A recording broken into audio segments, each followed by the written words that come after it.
नमस्कार दोस्त, मैं हूं संजीव गौतम और आज हम बात करने जा रहे हैं कर्ज के बारे में। दोस्त, आज की बात करें तो हमारे बहुत सारे साथी कर्ज में डूबे हुए हैं। यदि बात करें कि कितने कर्ज में, तो आप अनुमान नहीं लगा सकते कि वो कितने कर्ज में डूबे हुए हैं। दोस्त, यदि देखा जाए तो कर्ज एक प्रकार का दुश्मन होता है जो इंसान को अंदर ही अंदर निगल रहा होता है और इंसान अपने आप को धीरे धीरे खत्म कर रहा होता है। यदि कर्ज की बात की जाए तो आज इंसान कर्ज के साथ युद्ध लड़ रहा है।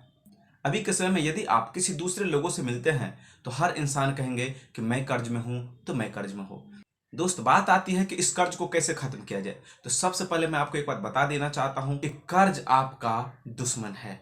दोस्त, लिया हुआ जो पैसा है वो आपका दुश्मन नहीं है। जो आपने कर्ज ले रखे हैं वो आपका दुश्मन है। तो और आप यदि चाहते हैं कि अपने दुश्मन को खत्म करें तो दोस्त, आप जानते हैं कि दुश्मन को खत्म करने के लिए आपको युद्ध लड़ना पड़ता है। जी हाँ दोस्त, आप यदि चाहते हैं कि आपके ऊपर से कर्ज खत्म हो जाए, आप फ्री महसूस करें, आप अपने लाइफ को एंजॉय कर सके, तो आपको अपने कर्ज को खत्म करने के लिए एक युद्ध लड़ना पड़ेगा और उस युद्ध के लिए आपको एक रणनीति का प्रयोग करना होगा दोस्त। और आज हम लेकर के आए हैं आपके लिए वो रणनीति जो 9 पॉइंट में है। उस 9 पॉइंट को यदि आप ध्यान से सुनते हैं और उसको अप्लाई करते हैं अपने लाइफ में, तो आप अपने कर्ज रूपी युद्ध को जरूर लड़ सकते हैं और आप विजय बन सकते हैं। तो चलिए हम शुरू करते हैं। पहले नंबर पर है दोस्त, मोर इनकम सोर्स। जी हाँ दोस्त, आपको सबसे पहले ये समझना होगा कि आपको अपने इनकम के सोर्स को बढ़ाना होगा।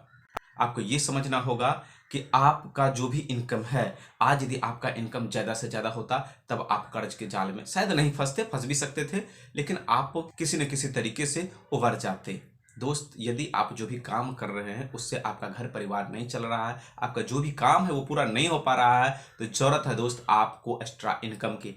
तो आप अपने आसपास में देखिए आप क्या कर सकते हैं, आप एक्स्ट्रा टाइम में क्या कर सकते हैं और मॉर्निंग में आप क्या कर सकते हैं। यदि मैं अपनी बात बताऊं तो मैं भी कुछ दिन पहले कर्ज में था और मेरा जो वर्क चल रहा था अपने बिजनेस से चल रहा था। साथ ही मैंने मॉर्निंग के टाइम में जो मेरे पास 2-3 घंटे का टाइम था उसमें मैंने एक्स्ट्रा क्लासेस ज्वाइन कर लिया, जिसमें मैं कुछ बच्चों को कंप्यूटर क्लासेस भी मैं देता हूँ। तो इस तरीके से मेरे पास कुछ एक्स्ट्रा इनकम आ जाता है, इसलिए मैं धीरे धीरे अपने कर्ज को खत्म करते जा रहा हूँ। तो दोस्त, आप अपने आप में देखिए कि आपके पास ऐसा क्या हुनर है जिसको आप अप्लाई करके आप अपने एक्स्ट्रा समय में क्या ऐसा कुछ करेंगे जिससे आपका इनकम का सोर्स बढ़ जाए और आपको एक्स्ट्रा इनकम मिलने लग जाए।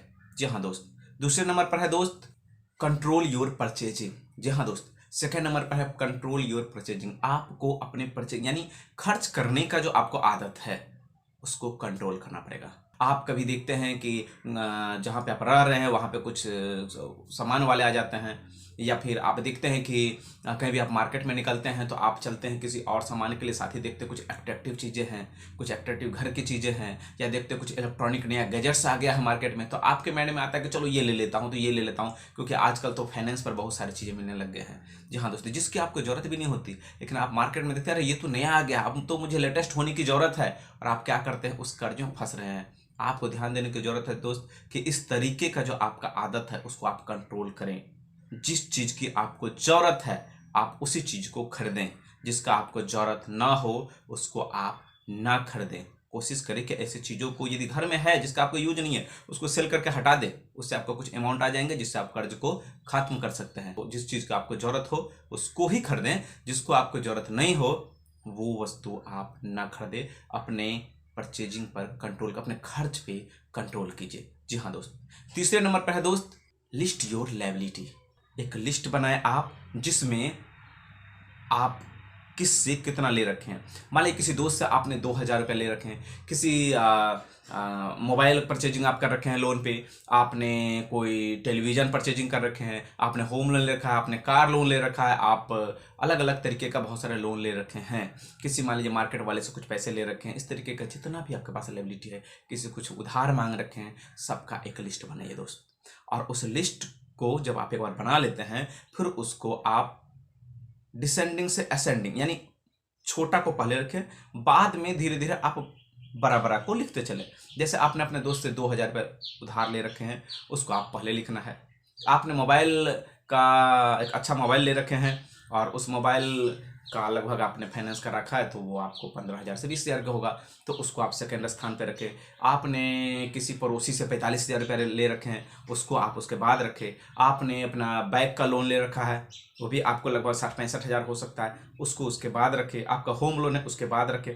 आप छोटे से बढ़ते हुए क्रम में लिखें दोस्त। जहाँ का भी जो भी पैसा सबका एक लिस्ट बनाएं और पहले छोटा अमाउंट को लिखें और धीरे धीरे धीरे धीरे आप बढ़ते हुए क्रम में सारे लिस्ट को अरेंज कर ले।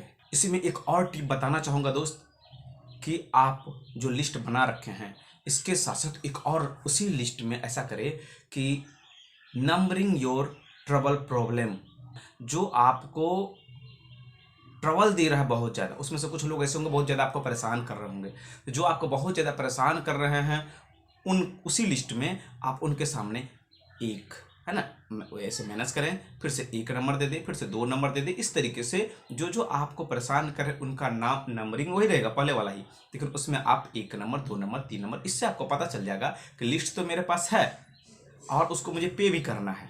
ठीक है, अगले नंबर पर है पे करना, यानी आपको सबसे पहले छोटे वाले को पे करना है, उसके बाद उससे बड़े वाले को करना है, उससे आपको बड़े वाले को करना है। ठीक है, अगले नंबर पर जो चौथे नंबर पर है जो कि आपको पे करना शुरू कर देना, छोटे वाले को फिर बड़े को फिर बड़े को, इस तरीके से है। लेकिन बीच में कुछ ऐसा हो सकता है कि 5वें नंबर पर है 45,000 उनको देना है आपको, और वो आपको बहुत ज़्यादा परेशान कर रहा है, दिन में 4 बार 5 बार आपको कॉल कर रहा है, वो मानने को तैयार नहीं है। तो उस लिस्ट में आप क्या करते हैं, एक डैश देते हैं और 1 नंबर लिखते हैं, यानी आपके पास जब पेमेंट आता है दोस्त तो कुछ न कुछ उस इंसान को पेमेंट आप करें। जैसे 45,000 है तो आप उनको 5,000 यदि इस मंथ करते हैं तो कुछ दिन के लिए वो रुक सकते हैं। फिर आपके पास जो सेकंड नंबर पर जो था उनको आप पे करें, फिर थर्ड वाले को पे करें, इस तरीके से सबको पे करते चले। लेकिन जब आप उस लिस्ट पर आएंगे जिनको आपका पेमेंट कुछ आप दे रखे हैं तो वो भी अमाउंट छोटा हो जाता है, और साथ ही साथ वो आपको टाइम भी दे देता है कि ठीक है दोस्त, कुछ पेमेंट आपको हमने दे दिया है तो कुछ पेमेंट धीरे धीरे मैं दे दूंगा, तो वो रुक भी सकता है इस तरीके से। क्योंकि आप मेंटली प्रेशर में रहेंगे तो आप कुछ नहीं कर पाएंगे दोस्त। इसलिए लिस्ट आपने बना रखे हैं और लिस्ट के साथ आपने उसमें नंबरिंग भी कर रखा है, जो ज्यादा प्रॉब्लम कर रहा है उनको। और फोर्थ है दोस्त, आप पे करना सबको शुरू करें। 5th नंबर पर है दोस्त, आपको हर मंथ ये लिस्ट बनाने हैं, है ना, मेक द लिस्ट मंथली। इस मंथ का आपने लिस्ट बना रखा है, जैसे मान लीजिए ये जो भी मंथ चल रहा हो, ये नवंबर मंथ चल रहा है तो नवंबर का आपने बनाया कि इस मंथ में इसको देना, उसमें से कुछ नाम कट गए, फिर अगले मंथ फिर से एक लिस्ट बनाए जिनका बाकी है, आप अगले मंथ में बनाना शुरू किए, फिर आपने छोटे वाले को पे किया, फिर आपने बड़े वाले को पे किया, फिर थर्ड वाले को पे किया, इस तरीके से आप धीरे धीरे धीरे पेमेंट करते जाएंगे।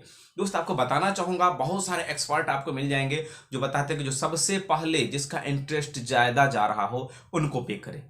यहाँ पर दोस्त मैं किसी की बातों को खंडन नहीं कर रहा हूँ, हो सकता है दोस्त कि आपका कहीं पर ज्यादा इंटरेस्ट लग रहा हो, बात को मैं समझ रहा हूँ, लेकिन साथ ही आपको मैं ये बताना चाहूंगा कि यदि आप कम इंटरेस्ट ज्यादा इंटरेस्ट इस बातों को पहले समझ पाते तो आप कर्ज लेते ही नहीं। जी हाँ दोस्त, दूसरी बात है, यदि कोई बड़ा अमाउंट है, आप यदि उनका कर्ज पहले खत्म करना शुरू करते हैं, मान लीजिए किसी का 4,50,000 का पेमेंट है, आपने 2.5 लाख खत्म कर दिया, लेकिन 2.5 लाख खत्म करते करते करते करते तक आप बहुत थक गए, आपको लग रहा है इतना तो मैंने पेमेंट किया और ये तो कर्ज खत्म ही नहीं हो रहा है, फिर आप थक जाते हैं और वहां पर जाकर के दोस्त आप रुक जाते हैं, है ना, ये चीजें बराबर आता है, ये मेरे साथ भी हो चुका है।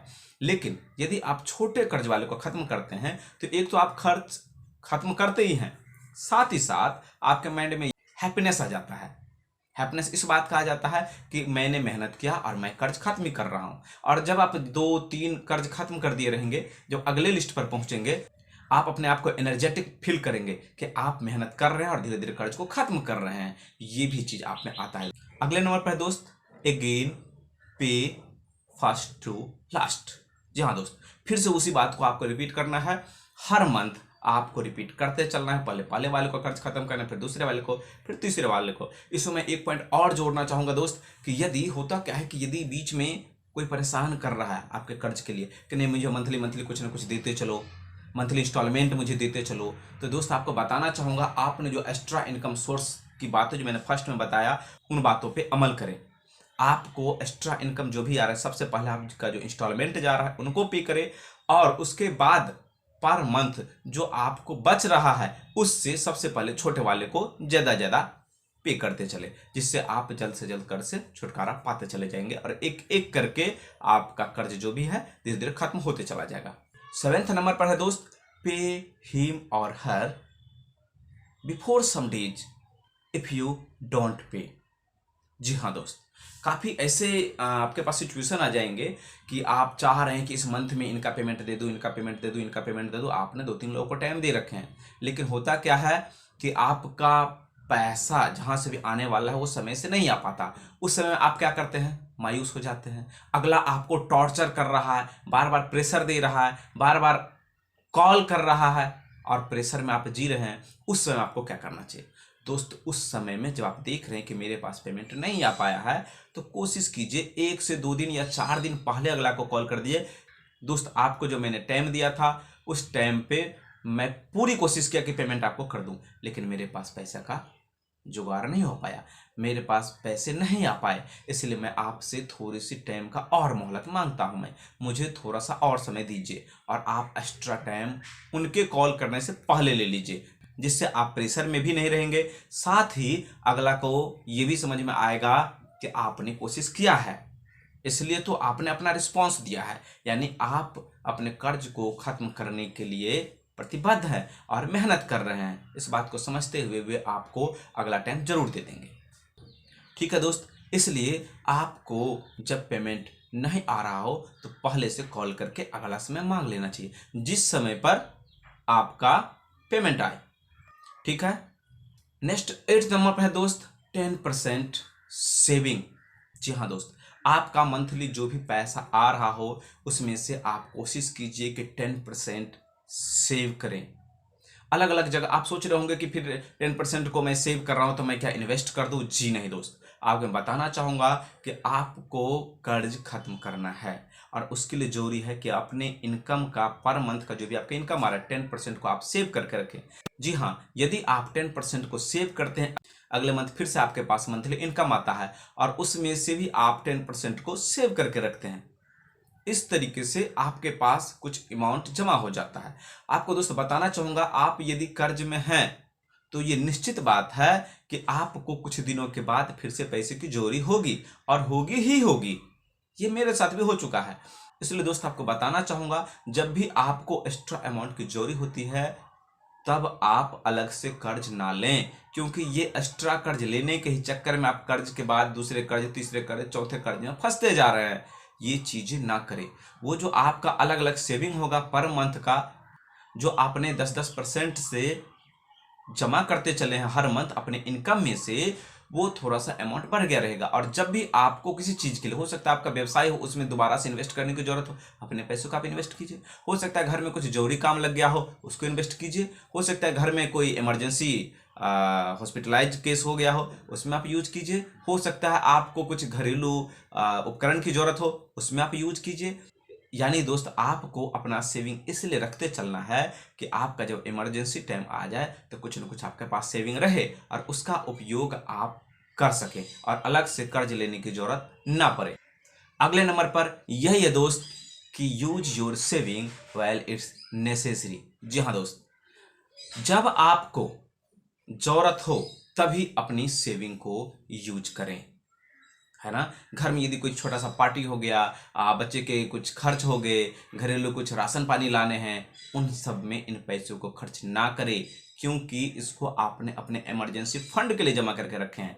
उस समय के लिए जब आप परेशान रहें, जब आपको कर्ज लेने की नौबत आ जाती है बार बार और आप कर्ज लेने के लिए दौड़ पड़ते हैं, उस समय के लिए ये सेविंग आपके पास जमा हो रहा है, तो आप इस सेविंग को उसी समय में यूज करें जब ये नेसेसरी हो दोस्त। तो इन 9 रूल्स को फॉलो करते हुए आप अपने कर्ज को खत्म कर सकते हैं। और आज मैं इसलिए आपको बता रहा हूं दोस्त, क्योंकि मैंने इन्हीं 9 रूल्स को फॉलो करते हुए, इन पे काम करते हुए मैंने अपना काफ़ी कर्ज खत्म किया है और भी खत्म करते जा रहा हूं। मैं चाहता हूं दोस्त आप भी इसको अपने लाइफ में अप्लाई करें, आप भी कर्ज मुक्त हो और ये वीडियो अधिक से अधिक लोगों के पास पहुंचाए, अधिक से अधिक दोस्तों के पहुंचाए, अधिक से अधिक फैमिली में पहुंचाए, जिनसे यदि उनके पास भी इस तरीके का प्रॉब्लम हो, वो कर्ज में डूबे हो, परेशानी में हो, वो यदि बहुत सारी यातनाएं झेल रहे हो, बहुत सारे टेंशन ले रहे हो, तो उनका भी प्रॉब्लम सॉल्व हो, वो भी इन राह पर चले, अपना कर्ज को खत्म करे और अपने लाइफ को फ्रीली जी सके।